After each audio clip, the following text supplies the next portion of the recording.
ഇതൊരു ചൈനീസ് ബ്രാൻഡിന്റെ 1/8 scale 4x4 high speed R C കാറാണ്. ഈ ഒരു ആർ സിക്ക് പറ്റിയ കംപ്ലൈന്റ് എന്താണെന്ന് ഞാൻ നിങ്ങളൊന്ന് ചെക്ക് ചെയ്ത് കാണിച്ചു തരാം. നമ്മൾ ഫുൾ ത്രോട്ടിൽ കൊടുത്താൽ ആ മോട്ടറിന്റെ ഉള്ളിൽ നിന്ന് ആ ഒരു സൗണ്ട് മാത്രമേ കേൾക്കുള്ളൂ, വണ്ടി മൂവ് ആവില്ല.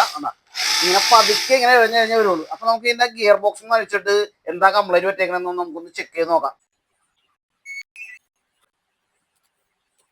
ഇതിന്റെ മോട്ടറിന്റെ പെനിയൻ അതേപോലെ തന്നെ റിയർ ഗിയർ ഇതിനൊന്നും യാതൊരുവിധ കംപ്ലൈന്റും ഇല്ല കേട്ടോ. അപ്പൊ ഇതിന്റെ ഡിഫറൻഷ്യലിനാണ് കംപ്ലൈന്റ് പറ്റിയേക്കുന്നത്. അപ്പൊ നമുക്ക് ഡിഫും കൂടി ഒന്ന് അഴിച്ചു നോക്കാം. നമ്മുടെ ഹൈ സ്പീഡ് ആർ സി കാറിന്റെ ഒക്കെ ഡിഫറൻഷ്യലി പെട്ടെന്ന് കംപ്ലൈന്റ് ആണുള്ള ഒരു കാരണം നിങ്ങളെ ഒന്ന് കാണിച്ചു തരാം. കൂടുതലും ഡിഫൊക്കെ കംപ്ലൈന്റ് ആണുള്ള മെയിൻ ആയിട്ടുള്ള ഒരു കാരണമുണ്ട്.